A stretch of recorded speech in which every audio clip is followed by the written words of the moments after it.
suicídio hoje em dia é considerado até mesmo uma doença mental à parte. Só para ter uma ideia, coisa interessante, ele se agrupa em famílias. Não são todas as pessoas com depressão que vão ter ideia de suicídio ou cometer suicídio, mas o próprio suicídio, ele acontece em famílias, ele é geneticamente determinado, por assim dizer. O que é que significa isso?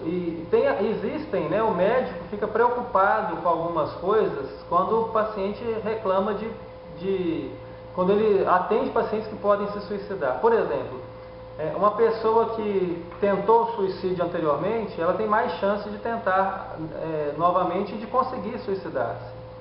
Uma pessoa que tem casos de suicídio na família, ela chama a atenção para o médico porque aquela pessoa potencialmente poderá cometer o mesmo ato. O que a gente chama de pensamentos sobre suicídios ou tentativas de suicídio frustradas, elas podem se converter em suicídios no futuro. Então, essas pessoas necessitam de maior cuidado do médico e da família.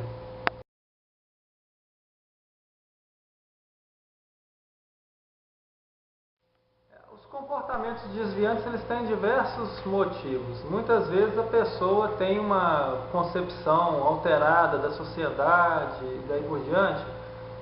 Isso acontece em todas as sociedades. Algumas sociedades estão produzindo esses matadores em série, que fazem uma forma de espetáculo, né? Entra numa escola e mata uma porção de crianças, procurando vingança por diversas coisas que eles proclamam estar se vingando e daí por diante. Isso é um fenômeno muito complexo com diversas causas diferentes e é um fenômeno raro. A gente pode identificar poucas ocorrências numa sociedade qualquer. Mesmo nos Estados Unidos isso não acontece diariamente, obviamente, né?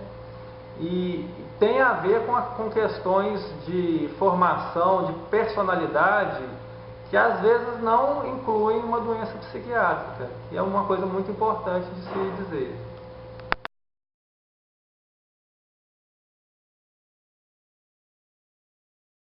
O transtorno obsessivo-compulsivo, também chamado de TOC, ele é composto por duas características principais. A pessoa tem pensamentos repetitivos que vêm do nada, né? Ela está parada e tem um pensamento, por exemplo, de que a porta está aberta, e ela responde a esse pensamento com um comportamento de verificar se a porta está fechada. Então ela pode trancar novamente a porta, pode abrir e trancar a porta, essas coisas. Esses comportamentos têm a ver com diversas coisas diferentes. Por exemplo, pode ser um comportamento de organização de objetos, pode ser um comportamento de lavagem de mãos, e quase sempre respondendo a um pensamento anterior de que alguma coisa está errada, de que aquela organização dos objetos está incorreta, de que as mãos estão sujas ou que se contaminou de alguma forma. E a pessoa experimenta esses fenômenos com desconforto. Isso não é uma sensação agradável para a pessoa, então causa algum problema para a vida dela. Há muitas pessoas que vão ter pensamentos sobre verificar se a porta está fechada, uma vez vai lá, verifica e volta para a cama, e que isso não atrapalha a vida dela, não vai fazer isso tempo suficiente para poder atrapalhar a sua vida, ela não vai acordar a noite inteira para verificar a porta, ela não vai despender tempo com isso que atrapalha a sua vida. Então, há pessoas que têm o pensamento, que repetem o comportamento uma vez, vamos dizer assim, ficam satisfeitos com aquilo. Isso não é doença. A doença está relacionada à disfunção, à questão ou da perda de alguma capacidade de trabalho, vida social, essas coisas, ou com o sofrimento que a pessoa experimenta.